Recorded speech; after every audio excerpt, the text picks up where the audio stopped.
Ladies and gentlemen on YouTube, it's the Natural Born Thriller, and welcome everyone to Impact.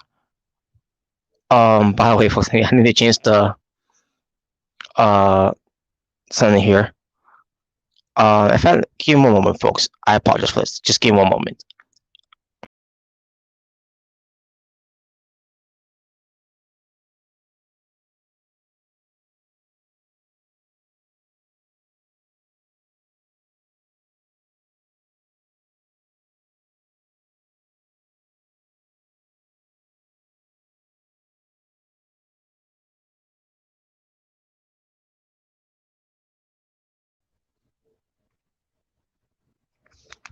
There, that's better.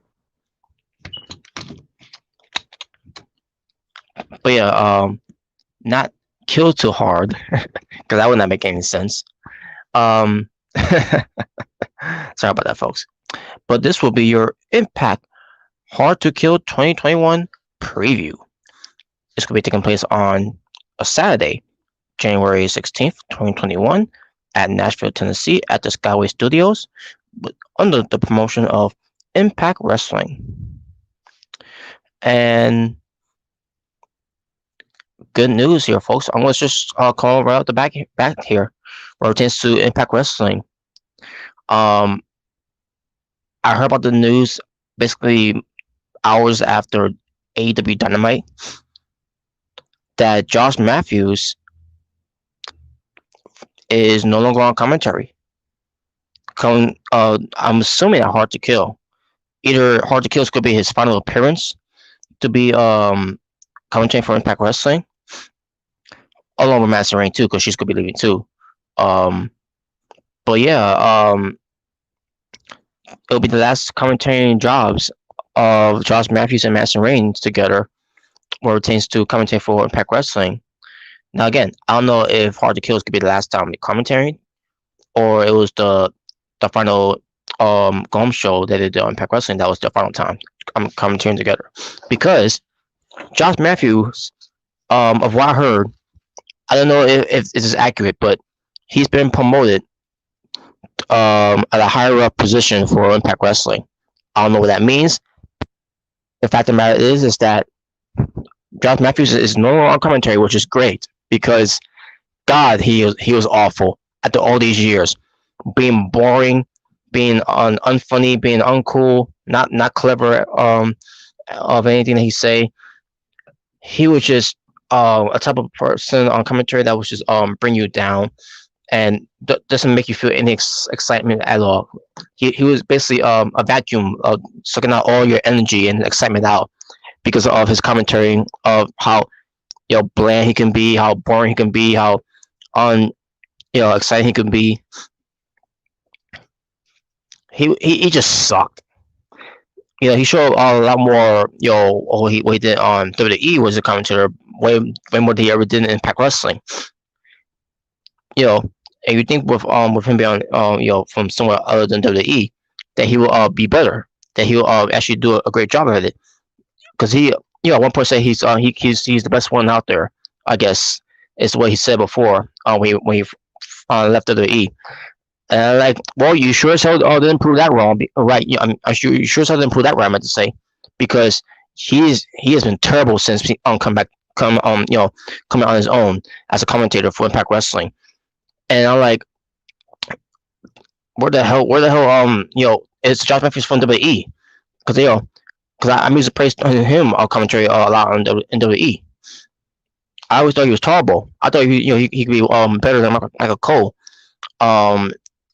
And the fact that he showed a lot more on WWE than he did in Impact Wrestling, it just goes to show you that Josh Matthews is not the best one at all in during these whole things, because Josh Matthews, again, there's nothing exciting about Josh Matthews on commentary. Nothing at all. He doesn't even try. So I am happy the news to hear that he is no longer on commentary. Now, as far as his position is going to be, don't care. Just as long as he's no longer on commentary anymore. Now, who could be taking the place of Josh Matthews and Madison Rayne? It's going to be Matt Striker. And I thought it was going to be Melissa Santos. So I thought it was going to have like a man and a woman commentary type of thing that like to do with Josh Matthews and Madison Rayne. Because Madison Rayne, she's gonna be leaving too. She may be leaving or chance to leave in Pepper City in general because she's done. She's basically it's gonna be done with wrestling. But we'll see how that turns out. But yeah, thinking about some maybe it's gonna be maybe it's gonna be Matt Striker and Mr. Santos because those two worked together back in the days of Lucha Underground, and they're friendly to they're friendly at each other. Know that they know each other very well, and they got and I want to see the country there if given the chance to to Mr. Santos because for weeks Mr. Santos has not been on Twitch TV or since to her being the host of everything that's going on with Impact Wrestling shows and all that. Because for weeks we've been seeing nothing but repeating of Impact moments on Impact Plus thing and all that with Scott Steiner's promos and exhibition matches and other type of matches as well. I'm like, oh my god, enough is enough with this shit, man. Like I miss Mr. Santos, but I thought her not being there, maybe they was gonna promote her to be a commentator alongside with Matt Striker because she's a good talker too. Just as long as she keeps it the F bombs to herself and the S bomb to herself as well, which is the same shit and fuck. Oh man, but I digress. So I was thinking to myself, is it gonna be Matt Striker and Madison? I mean, it's gonna be Matt Striker and Mr. Santos. Nope. Instead, it's Matt Striker and D'Lo Brown. I like D'Lo Brown, but he's already doing something on Impact Wrestling behind the scenes. Why does he need to be a commentator? In fact, where's Aces and Eights? After we're supposed to get Aces and Eights, wasn't that the whole thing they did with D'Lo Brown teasing an Aces and Eights return during the on whole anniversary thing, or was that was all just a setup just for us to buy the pay per view just to tune in and they don't deliver and basically just say we scammed ya. I don't know, but I'm not saying that D'Lo Brown is a bad talker. He actually is a good talker. I never heard him commentary before though, so it's gonna be a test run here to see how good of a commentator he can be. So, and on top of Matt Striker, he's always been good. Just the fact that WWE pass up on Matt Striker in WWE, and then with Michael Cole is a fucking joke. But hey, Matt Striker's loss to WWE is was anyone's game. Pertains to companies like Lucha Underground, some other companies as well that Matt Striker has been commentating like for Triple A, and now with him doing a little bit with Impact Wrestling. He did twice with Josh Matthews, or 3 times maybe. I can't remember. I lost count. It's but either way, the point is Matt Striker is good. He is good as a commentator because he's a pro wrestling fan. He's been a fan, for the longest I can remember, and he's a nerd. Yeah, he'll admit to you that he's a wrestling nerd. But yeah, Matt Striker is going to do well as always. D'Lo Brown is a matter of see how it is, and I'm interested to see how the chemistry is going to work with Matt Striker and D'Lo Brown. That should be something to look at there. Now it's going to happen Hard to Kill. Again, I don't know. Again about this whole thing, I don't know if Matt Striker and D'Lo Brown is going to start off new and fresh for this year for Hard to Kill, or it's going to be the final night for Josh Matthews and Madison Rayne together on commentary on Hard to Kill. We shall see. But hey, either way, I'm pretty sure I can speak on behalf of every other Impact Wrestling fans. We're getting what we want to hear. Well, even though he's Josh Matthews is not really gone, but he is gone from a chance to of him being a commentator. That we won't have to torture ourselves listen to him anymore. So at least that's over. If it is coming to an end on Saturday night, then hell, it's gonna go out with a blazing glory. It really is gonna be saying to kill off of commentary of Josh Matthews. And I'll tell you one thing, it's gonna be easy because it won't be hard. I don't know. I was just trying to think some clever way to say it. It probably didn't came out as clever as I thought it would. But anyways, but yeah, there you go, folks. I guess with that out of the way now, I guess we could talk about the matches here. There was a match that was added here, um, which I'm not sure how well it's going to gel, but I think it's good. I'm assuming it's a pre-show match. I could be wrong, but we have to wait and find out. The pre-show match is going to feature Brian Myers versus Walking Weapon Josh Alexander. Now I will say that Josh Alexander should win. excuse me. I should say Josh Alexander should win, and he should. But then again, it's a pre-show match, so in a way, this doesn't really matter. But I'm still going for Josh Matthews for the win here. Now, as far as the pre-show is concerning, I don't know if it's going to be playing on YouTube or Impact Plus. I don't know. Maybe it won't be played at all, or maybe it's not a pre-show, and that's going to be actually the pay-per-view to kick things off. Maybe that's going to be the opener of the pay-per-view. We shall see. But either way, if it is on the first match to kick off the pay-per-view, then yes, Josh Alexander has to win. Next match we get to another match I was added into as well, an intergender tag team match with Rosemary and Crazy Steve reuniting for one night, I guess. Decay versus Tina Dashwood and Killful for K. Rosemary and Crazy Steve needs to win. I don't care how the match is going to turn out.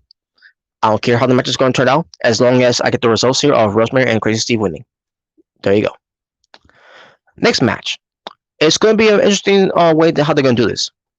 Because how can they do this? Well, if you got All Eagle Ethan Page versus the Karate Man Ethan Page. One way to just sell this, it's got to be a cinematic match.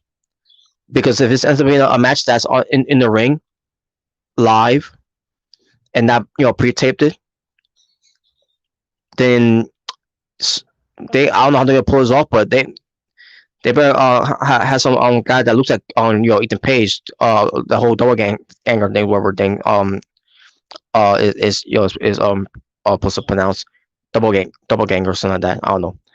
The point is, basically the point is it's gotta be a cinematic match. If they want to give us the Cry Man versus Ethan Page, basically Ethan Page facing each other, basically facing himself, then yeah, it's gotta be a cinematic match, and then where eventually it's gonna lead to, I guess, someone walking into the room, wherever the location they may be in, and then seeing Ethan Page, basically beating himself up or something. I don't know how they're gonna do it, but the thing is about this whole thing is that who's gonna win here? Is it going to be All Eagle Ethan Page, or is it going to be the Cry Man? And if that's the case of this at all, what's going to be the end game of this? Is this going to be the end of Ethan Page, where since this whole thing where when let's say if they do this whole thing, if it's a match, and then all of a sudden someone walks into the room and you hear all these commotions and see that Ethan Page is being himself up and all that, maybe it leads to a point where he's so crazy, that, and they had to let him go, whatever, and send him packing, whatever, because he's crazy and all that, and he's delusional, whatever. So it could be something. It could be something to that type of thing, delirious and all, where it's going to lead to him being let go from the company because he didn't resign with Impact Wrestling. So this may be his send off here, which I don't know why it would be, because after bringing this whole the Cry Man gimmick here to Impact Wrestling, why would that be the case if he's if he's just going to be leaving? Now, if the Cry Man wins, maybe it'll be something where Ethan Page still sticks around with Impact Wrestling. Maybe he resign with them, and then do this whole the Cry Man gimmick, where it's going to lead to the potential breaking up of the North, which I still don't like that idea, but that's part of the direction they're going with. But either way. Even if he signs or resigns, either way, I think it's still lead to a point where the North is going to break up.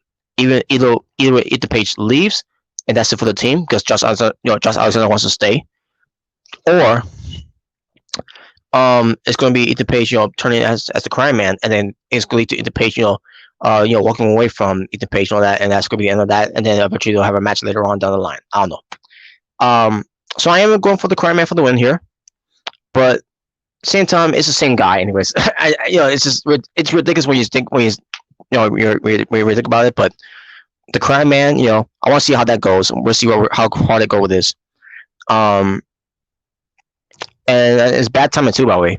Obviously, always bad timing because there's no crowds there. There hasn't been a crowd for Impact Wrestling for almost a year now, and we're reaching that point where, that is has been a year, almost has been a year where Impact Wrestling has not have a crowd because of the pandemic that we're still in, because we are still in the pandemic. So, anyways, but we'll see what they do with this. Next match now, Eddie Edwards versus Sami Callihan in a barbed wire massacre. At least with this one, I could tolerate Eddie Edwards with him being crazy and that with this type of match against Sami Callihan. This match is going to be a bloodbath, if not going to be so already. But we shall see. But it's going to be blood because this is a barbed wire massacre. I don't see this barbed wire massacre having fake barbed wire, and on top of that, I wonder how it's going to look by the way, because it's been a while since I've seen a barbed wire massacre, even with Sami Callihan being in this on type of match before too. I believe with Pentagon Jr. If I recall, I really can't remember. I suddenly look back at to remind myself there. But either way, I'm still excited to see the match though. One of the hardcore matches so far that's happening on the show, and I'm gonna get to the one once I get to it. But this match is gonna be a bad blooded feud between these two. And in the end, I'm going for Sami Callihan for the win. I don't care if it was winning here at all. But Sami Callihan needs to win, and we shall see. Another hardcore match, which is Old School Rules match, a 6-man tag team, is going to feature Eric Young, Diener, and Joe Doring versus Cousin Jake, Rhino, and Tommy Dreamer. I can't wait to see how this match turns out. Which turns to the 6-man, excuse me, Old School Rules tag match. In the end, the heels got to win. Even though I'm not getting the vibe, I'm not feeling this whole heel thing, this whole mean persona of Diener, formerly known as Cody Diener. But I'm still going for the heels for the win. Then we get to the Virtuosa defending her Impact Knockout Championship. Deonna Purrazzo versus Abuela Loca, Taya Valkyrie. Match itself I think it's going to be good. And I can't wait to see how this match turns out. Now, the match with Taya Valkyrie and Kimberly, they had was good too. But I believe this match is going to be way better than that match because obviously Deonna Purrazzo is one of the best wrestlers out there, next to another one who's the best wrestler in Taya Valkyrie. And we have to wait and see. We're going to wait and see what else plays in this match too as well. Well, you never know. But in the end, Deonna Purrazzo's got to retain. Taya Valkyrie, great and all. Taya Valkyrie had a moment. She had a moment already, being Knockouts champion for the longest time, and no one could take that away from her by the way because she really did deserved it, well deserved. Even though when she won at first, it was not well liked, but then she did turn around later on, especially with her husband leaving, John B. Trash going back to WWE as John Morrison, and now he's Trash Morrison, but more like he's Cringe Morrison, based on what I'm hearing. But anyways, hey, buddy, that's what you get when you go back to WWE. That's what you get. You reap what you sow. Should know better. Anyways, but yeah, the point is, Deonna Purrazzo she has to retain. Then we get to a triple threat match three-way match, I should say, for the X Division Championship. You have Manic defending it against Chris Bay and Rohit Raju. Match itself, I think it's gonna be good. And in the end, I gotta see Chris Bay going for a win here. Now, I could definitely see Manic winning here because I think they want to still continue this whole thing with Manic still being the X Division champion, and on top of that, they want to keep his identity or retains to this whole TJP situation and all that. And like, come on, this is stupid. Just have Chris Bay win the belt and end this charade. And on top of that, will Chris Bay win this match? Chris Bay needs to be taken seriously and have a longer reign than the last time they did. I feel like they screwed him over when by giving that short reign. So given what was needed here, and give him the longest reign of being X Division champion for 2021. Give him the belt because he's good. Because I'm all Bay, every Bay. I'm gonna skip this match. I'm gonna say that for last because the next match I want to talk about is the Impact Knockouts Tag Team Championship Tournament Finals. That's going to feature Havoc and Nevaeh versus Kiera Hogan and Tasha Steelz. Just to recap what happened the tournament. Dina Ashwood and Alicia Edwards lost to Havoc and Nevaeh. Killer Kelly and Renee Michelle lost to Jordan Grace and Jazz. Kiera Hogan and Tasha Steelz advances by defeating the Sea Stars, which is actually Vox and Demi. I mean, yeah, Delmi. I meant to say Delmi EXO, and their sisters. I don't remember if I said that they were sisters before. But in case I didn't mention that, now I'm mentioning right now. Those two are sisters. Ashley Vox and Delmi EXO. Sorry, folks. But yeah, like I said, Kiera Hogan and Tasha Steelz advances against the Sea Stars. Deanna Purrazzo and Kimberly lost to Ty Valkyrie and Rosemary. And then we get to the semifinals where Havoc and Nevaeh defeated Jordan Grace and Jazz, and Kiera Hogan and Tasha Steelz defeating Ty Valkyrie and Rosemary. And now it all leads to the finals between Havoc and Nevaeh versus Kiera Hogan and Tasha Steelz. And Kiera Hogan and Tasha Steelz have to win. Because I am getting sick and fucking tired of how they're booking Kiera Hogan for the last 2 fucking years. Or should I say the last 3 fucking years. At this point now, it's 3 fucking years. She was at one point number 1 contender for the Knockouts title, and she had other opportunities to become Knockouts champion as well, and they never pulled the trigger with her. And on top of that, they've been doing some bullshit storylines with her too as well. With the whole thing with Fall Out Boy at the time, where I didn't like it at the time. And some other ridiculous thing they did with her, and they buried her so many times of her character and all that, and they didn't know what to do with her. And then when they turn her heel, and then having her lose as a heel, and then putting her with Madison Rayne, and then it led to nothing. All this bullshit they're doing with Kiera Hogan, and then they're just gonna repackage her, being back as a girl on fire, and the hottest flame, whatever, from Atlanta, and all of a sudden they scrapped that and decided I'll put her with Tasha Steelz, and she was, so what was the point of that then? And then from there I was like, okay, let me see where this goes then. And then seeing this, planning out for weeks, months, and then coming to 2021, I'm loving this. I love this chemistry between Kiera Hogan and Tasha Steelz. They got something there. And I see myself, maybe it's gonna be some rotations to the Knockouts tag team division, and it was.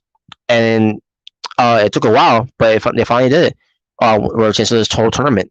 That was the purpose of it all. Kiera Hogan and Tasha Steelz, they're doing a great job with this. Even with in this whole tournament going on, they're still pushing with them with all these segments, with the whole thing with Hernandez, the money stuff and all that, and blah blah blah, and Johnny Swinger and blah blah blah, and the whole thing with Johnny Bravo and with the whole wedding bullshit and all that. What the fuck is this? And